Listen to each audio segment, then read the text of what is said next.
चलिए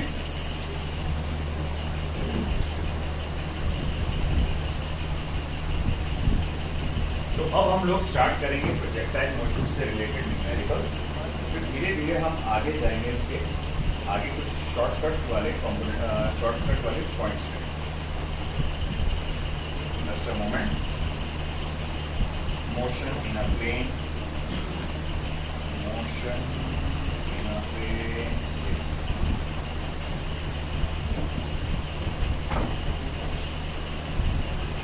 लिखे numerical.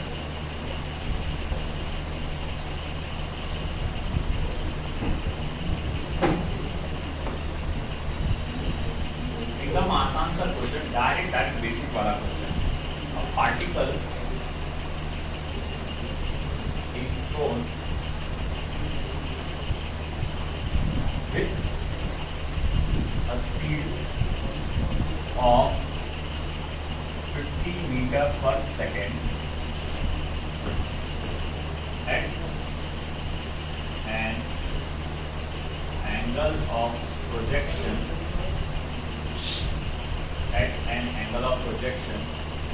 that is 70 with the horizontal.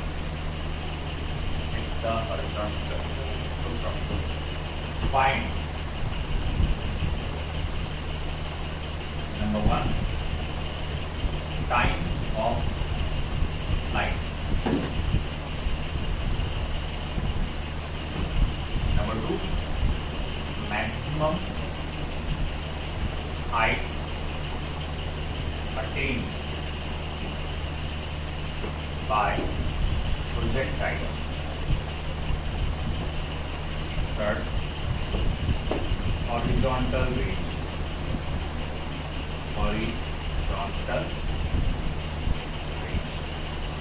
तो कुल मिला के 3 चीजें उसने हमसे पूछ लिया है। देखो जी नतीजा।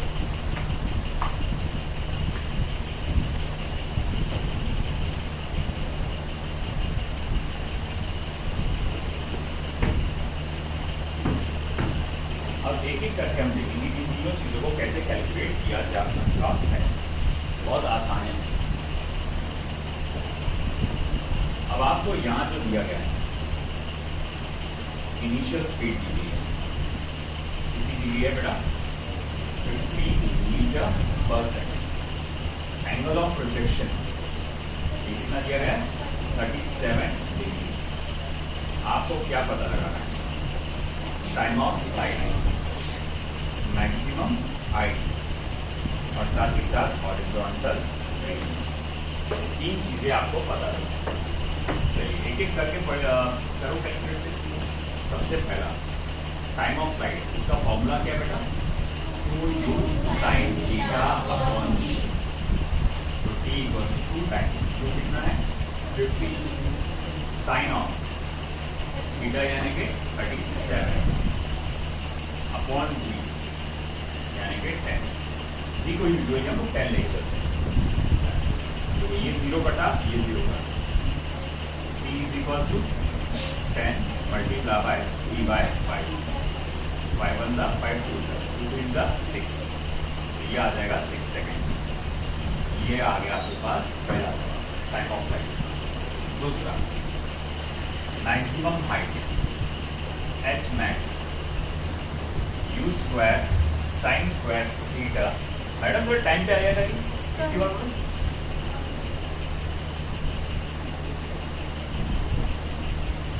h max is equal to u square multiply 50 का स्क्वायर, तो कितना हो जाएगा बेटा? 2500 साइन थीटा का स्क्वायर। साइन स्क्वायर थीटा मतलब साइन थीटा का स्क्वायर है ना, यानी साइन 37 का स्क्वायर।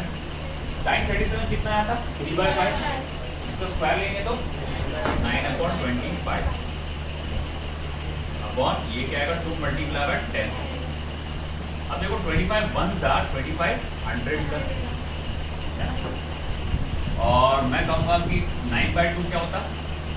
अच्छा एक 0 बाकी, ये 0 और ये 0 भी कट गया। अब 9/2 क्या होता बेटा? 4.5। तो यानी कि 10 मल्टीप्लाई बाय ये क्या हो जाएगा? 4.5, यानी कि कितना हो जाएगा? 45 मिलीमीटर। तो ये ये आ गया मेरा दूसरा जवाब, maximum height that is 45 metres. Okay, अब आई बारी तीसरे की, range of projectile r is equals to u square sine 2 theta upon g। अब कई लोग सोच रहे होंगे सर थीटा की वैल्यू डाल दीजिए, 2 से मल्टीप्लाई कर लीजिए, फाइनल निकाल लेंगे। बट प्रॉब्लम इसके साथ क्या है, थीटा हमारे पास क्या है 37 डिग्री। अब 2 थीटा क्या हो जाएगा, 2 मल्टीप्लाई बाय 37 डिग्री, यानी ये कितना हो जाएगा, 2 7 14 का 4 कैरी 1 2 3 6 74 डिग्री, है ना। अब ऐसा है प्रॉब्लम, क्या तुम्हें साइन ऑफ 74 डिग्री कितना होता मालूम है? 30 मालूम है, 60 मालूम है, 45 मालूम है, 90 मालूम है, 180 270 मालूम है, 360 मालूम है, 37 और 53 मालूम है, 74 नहीं मालूम। तो अब क्या करना चाहिए ऐसी सिचुएशन में? अब लगाना चाहिए दिमाग, अब लगाना चाहिए दिमाग। हमको साइन थीटा की वैल्यू मालूम है ना, साइन 2 थीटा की वैल्यू मालूम नहीं है, तो क्यों ना साइन 2 थीटा को स्प्लिट कर दूं मैं 2 साइन थीटा कॉस थीटा। ये साइन थीटा कॉस थीटा की वैल्यू मालूम है ना आपको? अरे ट्रिग्नोमेट्री पढ़ेगी नहीं पढ़ेगी ना, साइन ये फॉर्मूला बताया कि नहीं बताया तुमको मैंने? Sine 2 theta is equals to 2 sine theta cos theta. अरे भाई तुमको थोड़ा दिमाग का लॉजिक लगाओ, तुम सोचो ना जरा, तुम्हारे को 2 थीटा की वैल्यू मालूम ही नहीं है, साइन 74 तुमको मालूम क्या? अरे मालूम क्या भाई बताओ ना, नहीं मालूम ना। हाँ मगर साइन 37 मालूम है, कॉस 37 मालूम है, तो क्यों ना तुम साइन 2 थीटा को 2 साइन थीटा कॉस थीटा का फॉर्मूला लगा दो, है कि? और अब ये फॉर्मूला देखो कैसा हो जाएगा, फिर से आया u स्क्वायर, यानी u का स्क्वायर 2500 हो रहा, multiply by 2 sine 37 cos 37 upon g, यानी कि 10, है ना। ये 0 गया, ये 0 गया, और 2 250 से मल्टीप्लाई होगा तो 250 से मल्टीप्लाई होगा तो जब एक काम अलग ही रहेगा, 250 मल्टीप्लाई बाय 2 साइन 37 क्या होता है 3/5, ये क्या होता है 4/5, 5 5 सा 25, 250 डिवाइडेड बाय 25 10, 3 4 सा 12, 12 2 सा 24, 24 10 सा 240। पता चला कि आपका हॉरिजॉन्टल रेंज कितना आ रहा है बेटा 240 मीटर्स। अरे समझ में आया कि नहीं आया? नहीं समझ में आया, दिमाग की घंटी क्यों बजी कई लोगों के? तो अरे भाई सिंपल लॉजिक इस्तेमाल करो, तुम्हारे पास फॉर्मूला है रेंज निकालने का u square sine 2 theta upon g, हाँ है कि नहीं है? मगर मसला ये है, अगर मैं थीटा की वैल्यू डालता हूँ जो दी गई है और उसको 2 से मल्टीप्लाई करता हूँ तो एक ऐसा एंगल बनने वाला है जिसकी वैल्यू से मैं अनजान, मैं जानता ही नहीं कि साइन 74 डिग्री क्या होगा, मैं यहाँ अटक जाऊंगा, मेरे को नहीं आएगा क्या सॉल्व करके। तो अब मैं आगे करूँ क्या? तो मैं बोलता हूँ तुमको साइन 37 की वैल्यू मालूम है ना, यानी साइन थीटा की वैल्यू तुमको मालूम है ना, तो तुम एक काम करो साइन 2 थीटा की जगह लिख लो 2 साइन थीटा कॉस थीटा, लेकिन अब 2 साइन थीटा कॉस थीटा तुम्हारे को मालूम है, तो u की वैल्यू 50 है, इसको स्क्वायर करेंगे 2500, 2 जैसे कि वैसी साइन 37 कॉस 37, क्योंकि थीटा कितना है 37 है ना, तो वही अपॉन जी। फिर ये कैलकुलेशन किया, ये 0 कटा, ये 0 कटा, साइन 37 होता 3/5, कॉस 37 होता 4/5, नीचे 5 और 5 मल्टीप्लाई होकर क्या बनेंगे 25, ऊपर क्या बेटा 250, एक 0 तो खा गया ना ये 0, तो 250 अपॉन 25 क्या होगा 10 होगा। फिर उसके बाद क्या हुआ कि देखो भाई ये 3 4 से हुआ 12, ये 12 2 से मल्टीप्लाई हुआ 24, और 24 10 से मल्टीप्लाई हुआ क्या बना 240।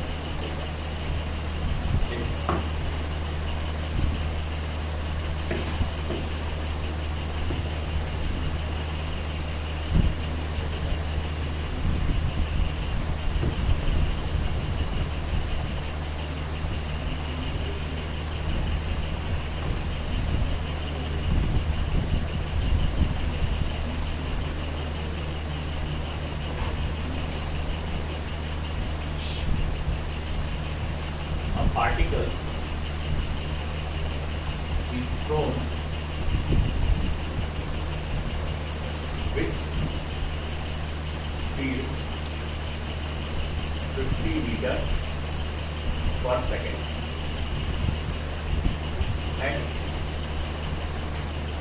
an angle, अरे यार वही क्वेश्चन रिपीट कर रहा हूँ मैं, मुझे बड़ा दिक्कत चल रहा है।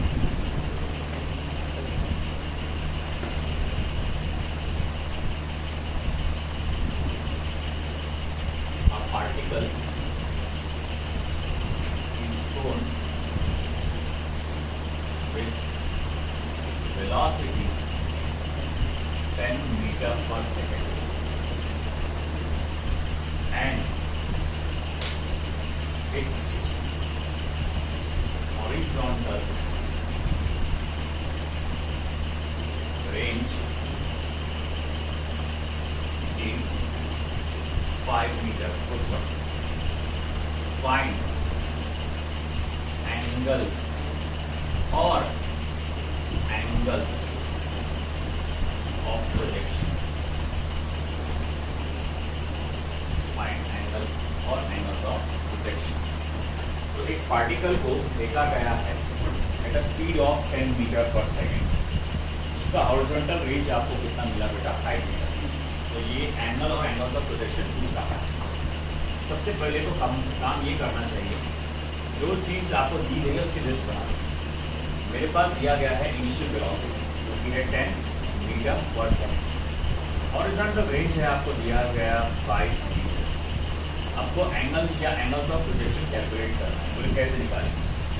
चलो देखो, अब ऐसा है कि मैं देखो रेंज का वैल्यू दिया हुआ है, थीटा पूछा हुआ है। जाहिर बात है इस बार रेंज का वैल्यू दिया तो मैं डायरेक्टली क्या करूंगा, रेंज का फॉर्मूला लिखूंगा। लॉजिक लगाओ, range is equal to u square sine 2 theta upon g. R की वैल्यू क्या आएगी? 5। यू का स्क्वायर यानी कि 100 साइन ऑफ 2 थीटा अपॉन 10। अब देख बेटा, ये 0 गया, ये 0 गया, ये 10 को उधर लेके जा। साइन 2 थीटा देखो, नहीं लगता 5 अपॉन 10 आएगा, है ना? और ये 10 इधर जाएगा, 5 अपॉन 10 आएगा ना। और 5 अपॉन 10 क्या होता है? 1/2। तो यानी साइन 2 थीटा होगा 1/2। अब बोलो भैया कौन सी एंगल पे होता? 30 डिग्री पे 1/2 होता। यानी कि 2 थीटा की वैल्यू क्या है बेटा? 30 डिग्री। अगर थीटा की वैल्यू 30 डिग्री है तो थीटा 2 थीटा की वैल्यू 30 डिग्री है तो थीटा की वैल्यू क्या आएगी? 30 डिग्री। तो ये पहला एंगल है ना। और जैसे कि आपको मालूम हर रेंज के लिए, सेम रेंज के लिए 2 एंगल, एक थीटा और दूसरा 90 माइनस थीटा। तो दूसरा थीटा क्या आएगा? 90 माइनस 50, 75। थीटा 2 75। ये 2 एंगल है।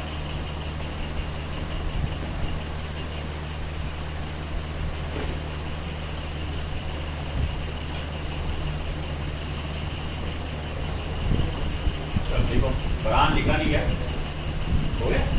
अरे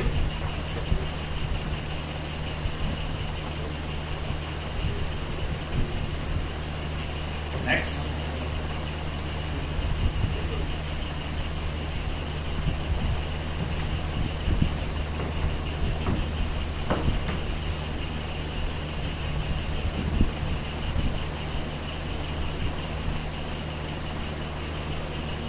ये वाला इंपॉर्टेंट है। अब तो तीसरा ले रहा हूँ नीट के पॉइंट ऑफ व्यू से। An object is projected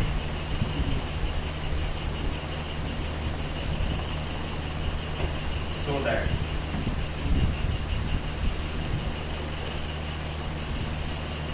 the horizontal range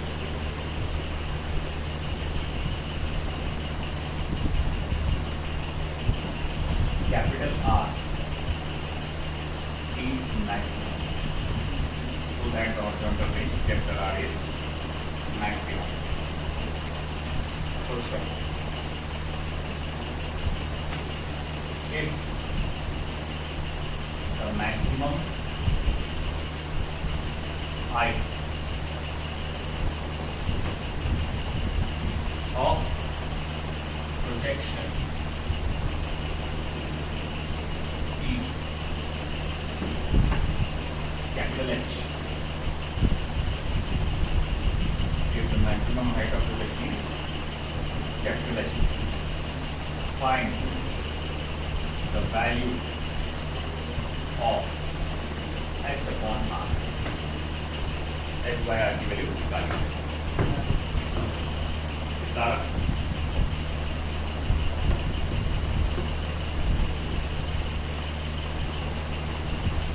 सबसे पहले जो उसने बातों बातों में एक चीज बता बीटा 45 डिग्री.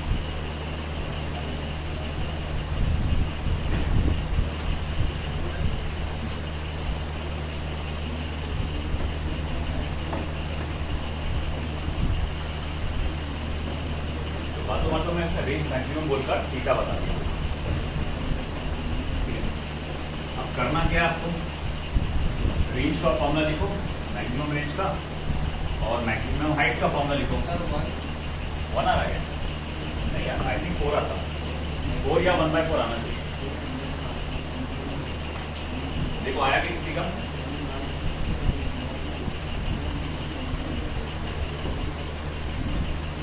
रेंज क्या है, मैक्सिमम रेंज का formula u square upon b, maximum height u square sine square 45 upon 2g है ना, sign square theta upon 2g. अब u स्क्वायर 1/4 है, 1/4 नहीं 4 आ रहा है, 1/4 आ रहा है. अब u साइन 45 क्या होता है 1/2, उसका स्क्वायर क्या हो जाएगा 1/2, वो 1/2 नीचे जाके मल्टीप्लाई होगा, तो वो हो जाएगा u स्क्वायर अपॉन 4g है ना. अब देखो equation number 1, equation number 2, h max upon r max, u square upon 4g, u square upon b 1/4.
Water fountain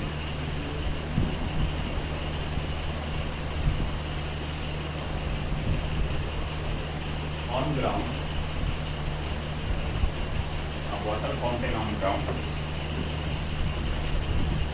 sprinkles water all around it, sprinkles water all around it.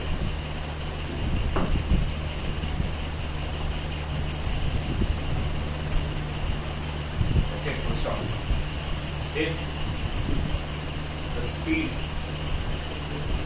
of water coming out of the fountain is small v, the total area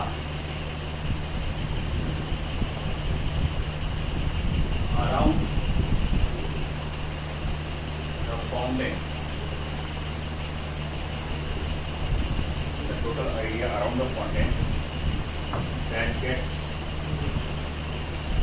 wet is first option pi e raised to power 4 upon g square, second pi e raised to power 4 upon 2g square, third pi b square g square, fourth pi b e⁴ upon u।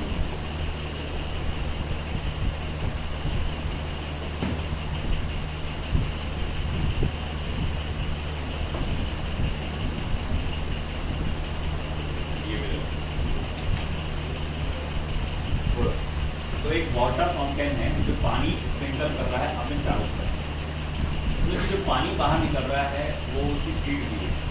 The total area around the fountain that gets wet is, ऐसे इसमें एक word आना चाहिए था maximum, the total maximum area ना, उसके बिना ये ऑप्शंस नहीं आते है ना। अब ऐसा क्यों?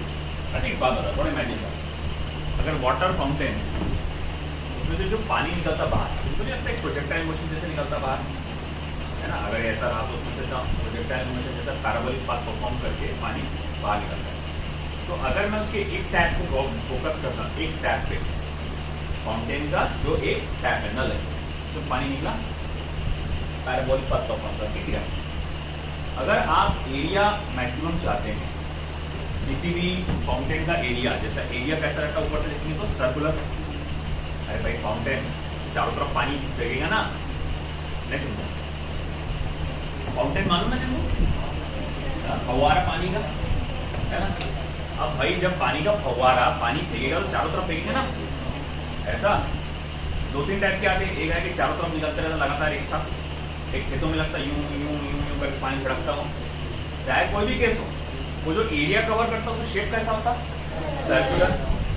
अब सर्कुलर एरिया क्या रहेगा फॉर्मूला? Pi R square. तो एरिया जो रहेगा उसका फॉर्मूला क्या रहेगा? Pi R square. अब R stands for what? Radius. R stands for what? Radius. Radius उसका, अब वो रेडियस किसके बराबर होगा? रेंज के बराबर। लेकिन जो पानी की जो रेंज है, तो प्रोजेक्टाइल मोशन की निकल रहा ना बाहर, तो रेंज के बराबर होगा, मतलब तुम रेंज निकालो। तो आर का फॉर्मूला क्या है? You square sine 2 theta upon you. अब जैसे कि मैंने कहा कि थोड़ा गलत हो गया, इसमें मैक्सिमम एरिया आना चाहिए था उसके अंदर, क्योंकि इसमें जो साइन थीटा भी आता था साथ में। अब अगर मान लो रेंज मैक्सिमम है तो फॉर्मूला क्या आएगा? यू स्क्वायर अपॉन जी, है ना। अब एरिया का फॉर्मूला क्या हो जाएगा फिर? पाई, वैल्यू डालो, u raise to power 4 upon g square. यहाँ u की जगह की बोला हुआ है, ये मैक्सिमम एरिया का फॉर्मूला आ गया, है ना। कौन सा ऑप्शन हुआ फिर? ये ऑप्शन है। ये थी 2011 डिलीवरी का क्वेश्चन है।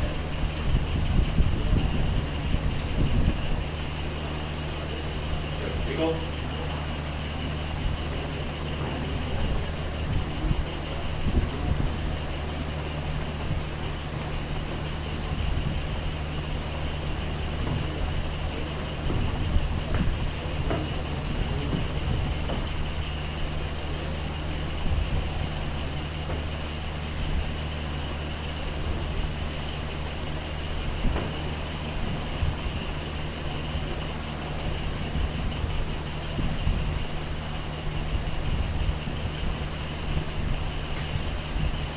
projectile can have same range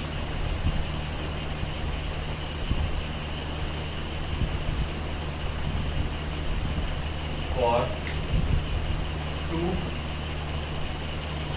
angles of projection, for two angles of projection.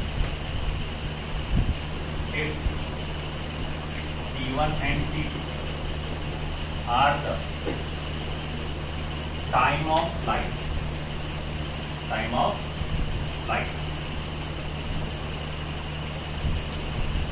in two cases, comma, then the product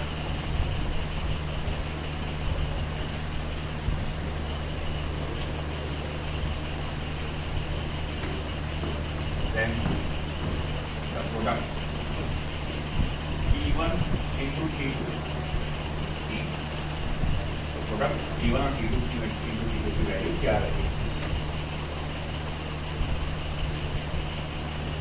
first option 1/r², second option 1/r, third option r, चौथा r²।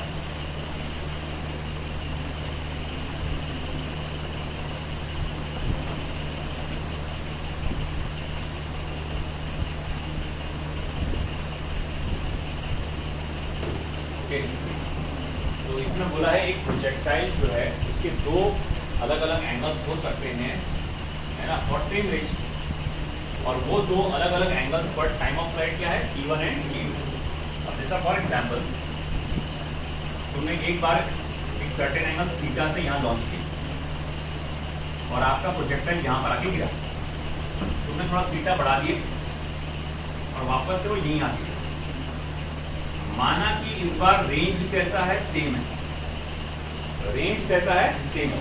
तुमको क्या लगता है time same लगाऊंगा, और time same लगाऊंगा क्या ना, ये डिस्टेंस कवर्ड था मैं, ये जल्दी आ गया होगा, इसको थोड़ा ज्यादा टाइम लगा होगा। इसका एंगल ऑफ प्रोजेक्शन कितना है, थीटा, इसका कितना है 90 माइनस थीटा।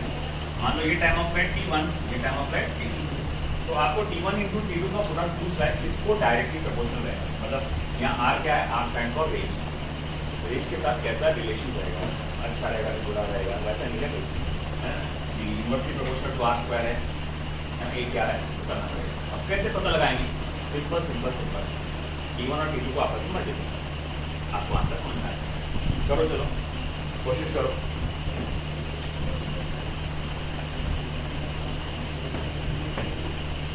ये हो चुका पुराना वाला क्वेश्चन, हो गया ना, सब लोग स्पीड बढ़ाए अपनी।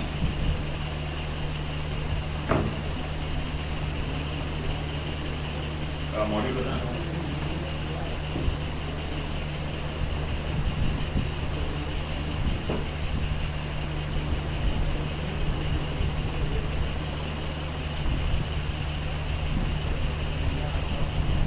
बातें नहीं,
यहाँ पर आपको जो दिया गया है इसमें कि आपका पहला एंगल थीटा था, दूसरा एंगल 90 माइनस थीटा।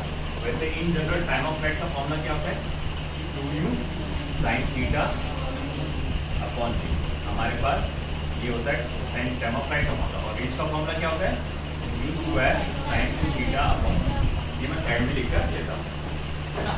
सबसे पहले जो टाइम ऑफ फ्लाइट दिया गया था t1, 2u sin theta upon t, मैं चुपचाप ऐसे लिखूंगा, ओके। फिर अगला t2, इसके लिए क्या लिखूंगा मैं, 2u साइन ऑफ थीटा की जगह आ जाएगा 90 माइनस थीटा अपॉन t। अब कल ही की बात है, 90 माइनस थीटा बोले तो कौन सा क्वाड्रेंट, फर्स्ट क्वाड्रेंट, 90 का मल्टीपल 1, तो ये हो जाएगा cos, तो ये हो जाएगा 2u cos theta upon t, है ना। तो ये इक्वेशन नंबर 1 था, इक्वेशन नंबर 2 था। अब दोनों इक्वेशंस का ले लो प्रोडक्ट, तो t1 इंटू t2 दोनों को मल्टीप्लाई करो, 4u² sine theta into cos theta upon g square, है ना। अब इसका एक टू इसको दो, बस एक टू इसको दे दो, तो twice u square two sine theta cos theta upon g square, है ना। अब two sine theta cos theta क्या होता है बेटा, साइन टू थीटा।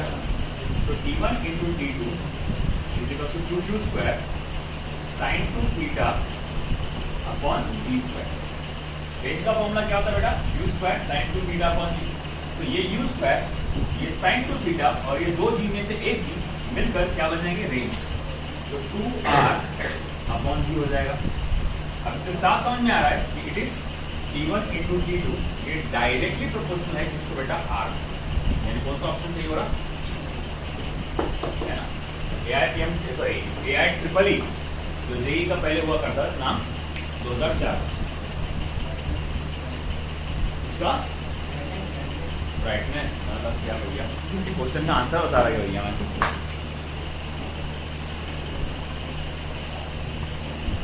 ठीक है, चलिए ये क्वेश्चन का आंसर बताओ। तुम्हारे पास इक्वेशन क्या दी है,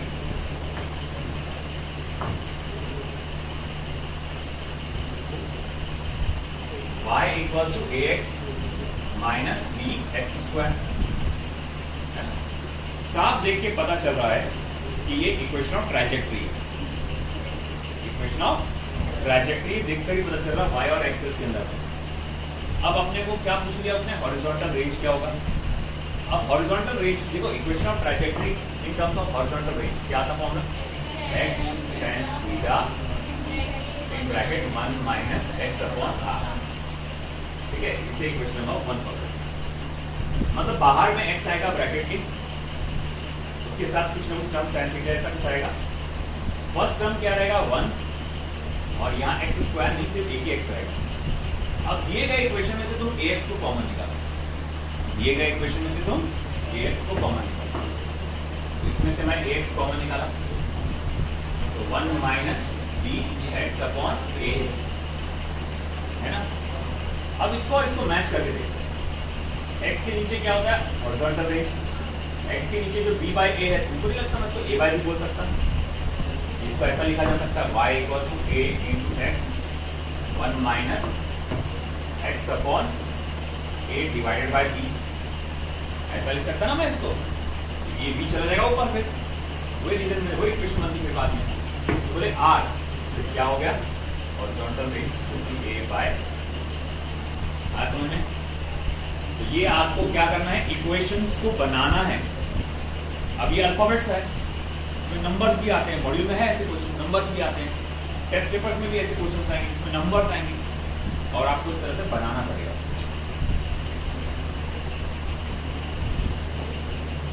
देखो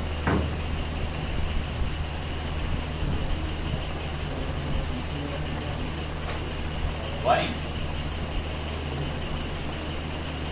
स्पीड बढ़ाओ भैया।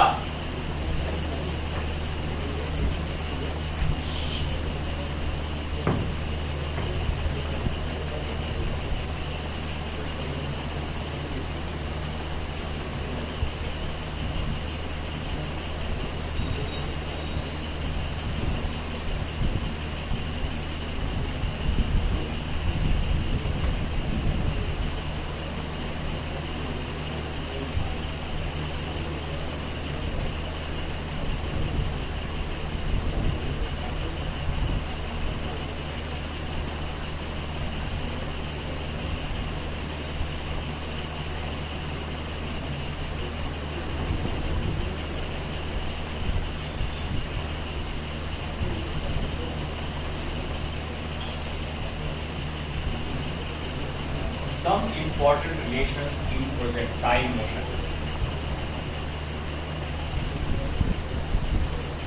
सबसे पहला relation between, बहुत इंपॉर्टेंट चीज बता रहा हूं मैं, angle of projection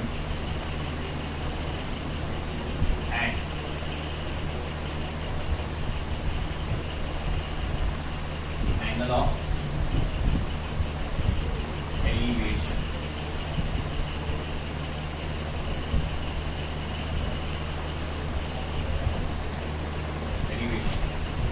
relation between angle of projection and angle of elevation. अब ये क्या बला है, देखा गया,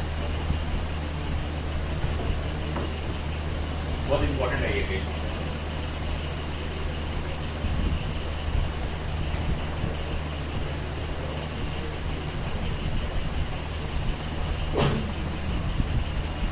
अब देख बेटा, मैंने एक प्रोजेक्टाइल फायर किया, उसने इस तरह से पैराबोलिक पाथ परफॉर्म किया और जमीन पे आके गिर गया। ये एक्स एक्सिस, ये वाई एक्सिस।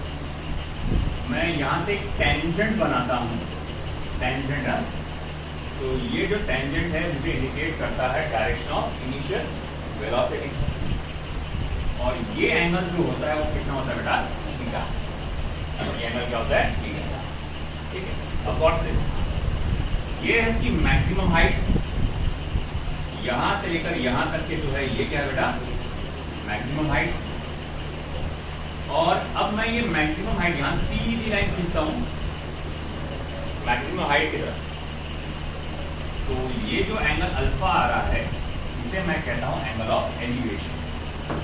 याद रखें, अल्फा जो है ये है angle of elevation,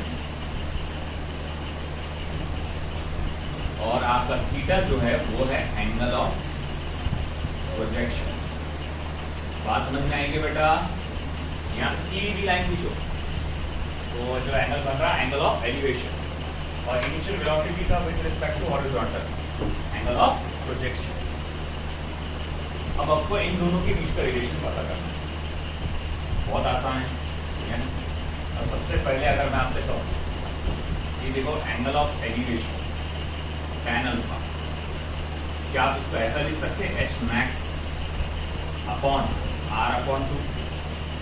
H max upon ये रेंज होगा ना, रेंज का आधा हिस्सा है ना, r/2 लिख सकता ना मैं, हाँ बिल्कुल लिख सकते हैं। तो 2 को ले लो ऊपर, 2 multiply by H max upon R. अब आप आगे क्या करो, एच मैक्स की वैल्यू डाल दो,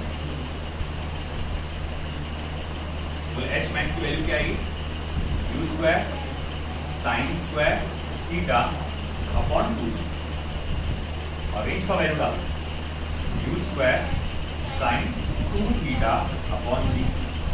देखो ये 2 और ये 2 हो जाएगा कैंसिल, ये g और ये g हो जाएगा कैंसिल, ये u स्क्वायर और u स्क्वायर हो जाएगा कैंसिल, बचेगा क्या सिर्फ sign square theta upon sine 2 theta, आया ना।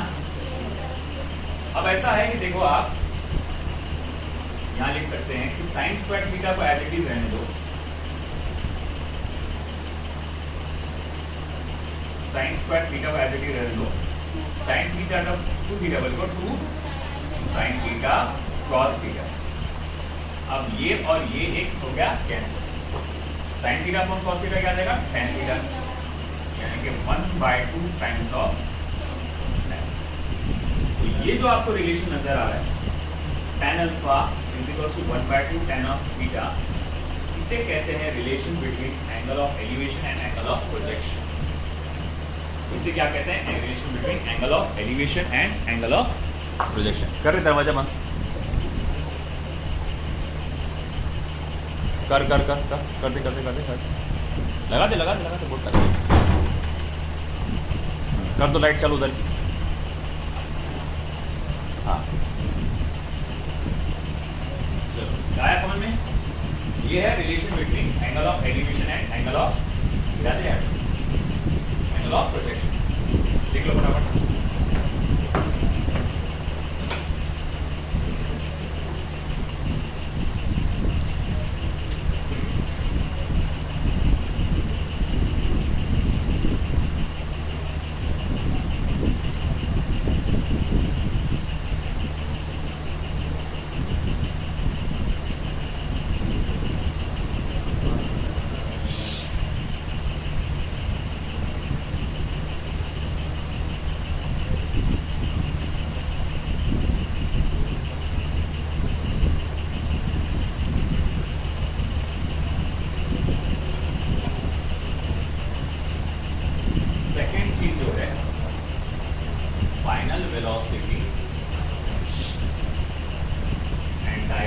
of projectile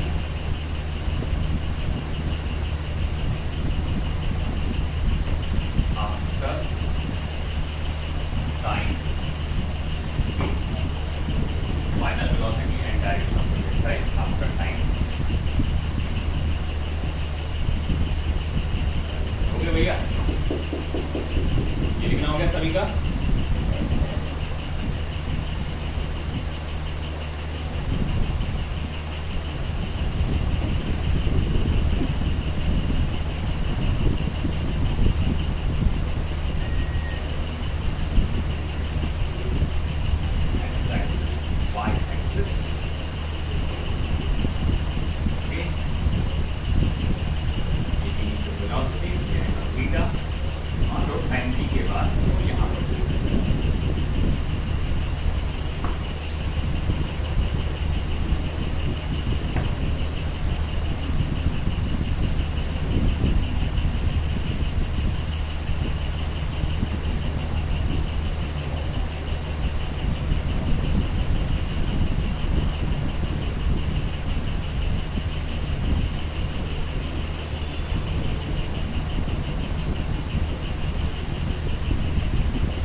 plus u sine theta minus GT जे है। आई के बात समझ में आपको, है ना? अब अगर किसी ने तुमसे पूछ लिया अच्छा भैया मेरे को जरा बताना तो इसका मैग्नीट्यूड क्या होगा, आप कहेंगे यार वो तो vx square plus vy square होता है।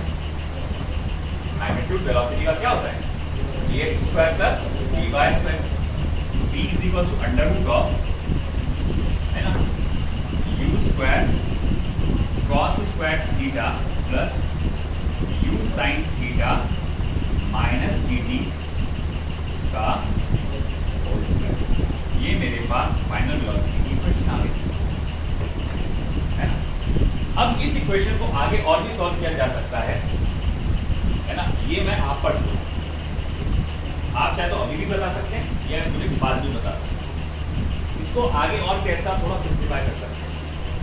हिंट दे देता हूं, यहाँ पे इसको a minus b whole square का फॉर्मूला लगाओ, एक्सपांड करो, आपको u square sine square theta मिलेगा। ये u square sine square theta और उसमें u square cos square theta में से u स्क्वायर कॉमन निकालो, sine square theta plus cos square theta वो हो जाएगा 1। बच्चे की इक्वेशन आपकी रिजल्टेंट डिसाइड है, वो आप ट्राई करके देखना है। हमारा दूसरा टारगेट क्या था? डायरेक्शन निकालना। तो डायरेक्शन कैसे निकाला जाता है? Angle tan inverse of vy upon vx। याद रखना, किसी भी प्रोजेक्टाइल का डायरेक्शन निकालने का formula tan inverse of vy upon vx। तो tan इनवर्स ऑफ vy जो कि कितना है बेटा अपना u sin theta minus gt upon u cos theta. ये हमारे पास डायरेक्शन निकालने का फॉर्मूला आ गया, है ना? u sin theta minus gt upon u cos theta. खैर आप जब सॉल्व करेंगे तो आप डायरेक्ट ये फॉर्मूला नहीं लेंगे, आप पहले vy अलग से कैलकुलेट कर लो, vx अलग से कैलकुलेट कर लो, फिर उसके बाद इसमें वैल्यू डालो, आ जाएगा। डायरेक्शन क्या होता है? ये जो ऊपर से ऐसा सा आया ना, डायरेक्शन मतलब एंगल होता है। आपने 60 डिग्री के एंगल से देखे थे डायरेक्शन से, ऊपर जाएगा तो नीचे नीचे नीचे नीचे आता है। अब 2 सेकंड गुजर गए, 3 सेकंड गुजर गए, अब बताओ डायरेक्शन क्या है उसका, अब बताओ एंगल क्या है उसका। तो देखो यहाँ पर गौर से मैं थोड़ा जूम कर बता रहा हूँ, ये v है, ये vx है और ये vy है। डायरेक्शन मतलब तुमसे ये वाला एंगल पूछा हुआ है, है ना, फाइव। ये एंगल पूछा है कि अब बताओ फाइनल वेलोसिटी का एंगल क्या है। तो बोले देखो अब यहाँ पर अगर ये vy है तो इसके सामने वाला भी क्या होगा, vy नहीं होगा, है कि? अब ये इसका ऑपोजिट साइड है, ये इसका एडजेसेंट साइड है, तो tan phi is equal to क्या रहेगा, vy upon dx। phi equal to tan inverse of vy by dx। phi में से ये गलत हो जाएगा यहाँ पे, ये थीटा तो एंगल ऑफ प्रोजेक्शन है ना, तो phi equal to tan inverse of vy upon dx। आया समझ? ठीक लो।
अपन डिराइव कर चुके हैं, इसीलिए मैं सिर्फ डायरेक्टली इसका फॉर्मूला लिखूंगा, product of time of flight at complementary angles. अगर मान लो θ1 इक्वल्स टू थीटा है और θ2 is equals to 90 minus theta है, तो product of time of flight ये क्या होता है, ट्वाइस r अपॉन थीटा। अभी थोड़ी देर पहले किया ना अपन ने, वो रिलेशन निकाल रहे थे, क्या रहेगा करके,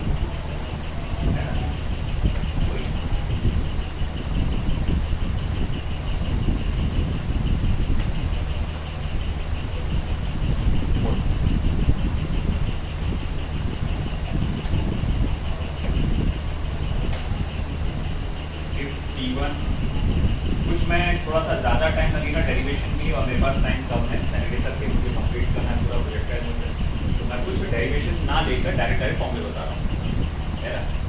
तो भले किसी सेपरेट टाइम में अपन उसको बता देंगे। Time taken by projectile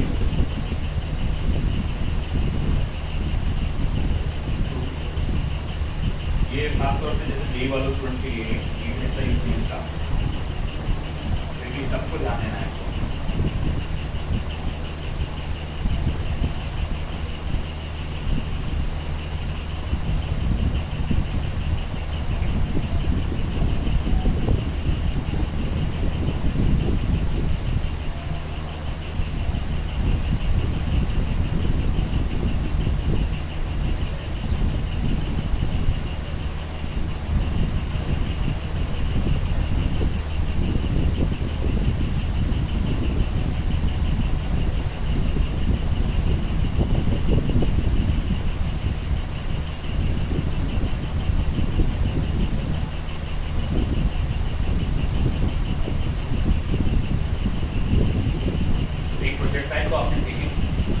certain point P तक पहुंचने के लिए टाइम t1 लगा, वहां से नीचे गिरने के लिए टाइम लगा t2।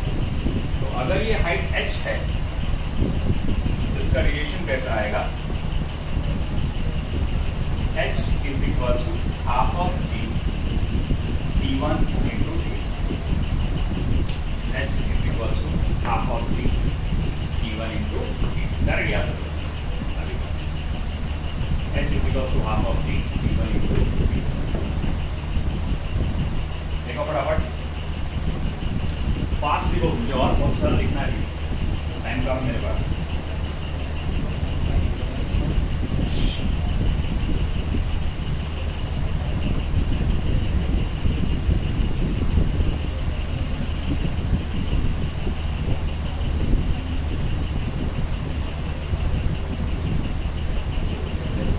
बातें नहीं,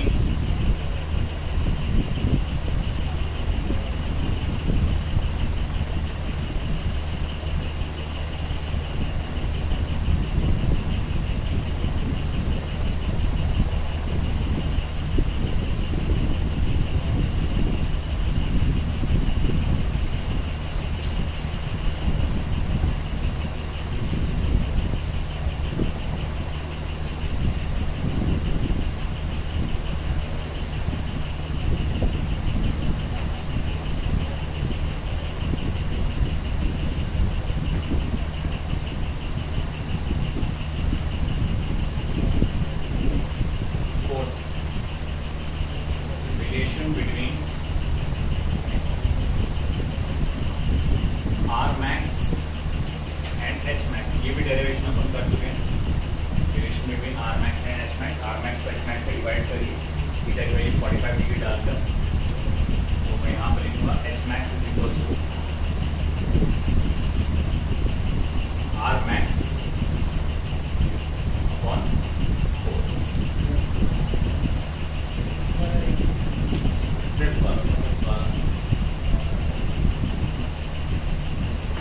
relation between R max and H max, H max को R max से डिवाइड करना पड़ता है, इसमें थीटा की वैल्यू 45 डिग्री डाल के आंसर आ जाता है।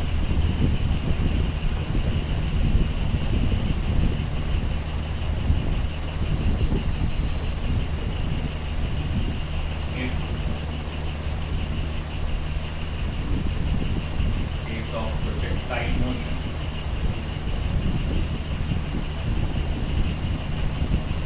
R is n times of m।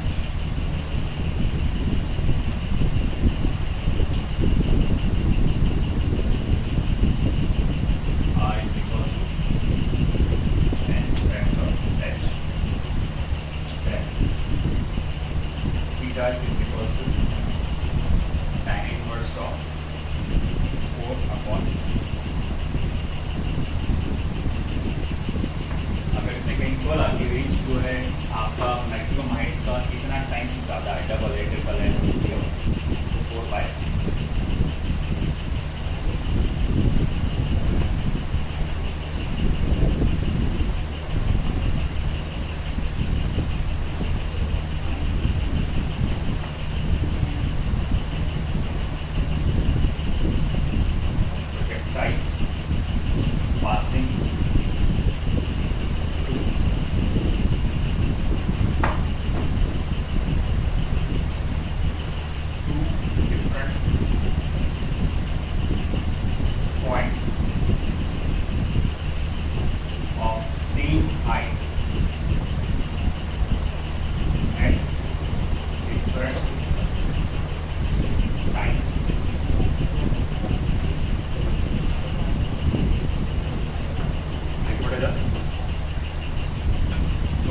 Projectile जो है दो डिफरेंट हाइट से पास कर रहा है, तो दो डिफरेंट पॉइंट से पास कर रहा है, पॉइंट P1, पॉइंट P2, मगर इसके हाइट कैसे बेटा सेम है। ये टाइम P1 लगा, यहाँ पर आने का टाइम P2 लगा, तो ये h की वैल्यू क्या रहेगी। मैंने ये पहले मंडी में बताया था आपको, ये फॉर्मूला h = P1 × P2। अगर आपको मंडी में याद होगा, ऐसा जाके नीचे आएगा और सेम लेवल पे पहुंचने के लिए कोई प्रोजेक्टाइल मोशन होता है इस तरह का, तो अगर आपका हाइट सेम है मगर टाइमिंग अलग अलग है, P1 एंड P2, तो भैया इसका रिलेशन ये आता है h = P1 × P2।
कल अपन देंगे हॉरिजॉन्टल प्रोजेक्टाइल मोशन, या जिसको बोलते हैं air to ground projectile motion.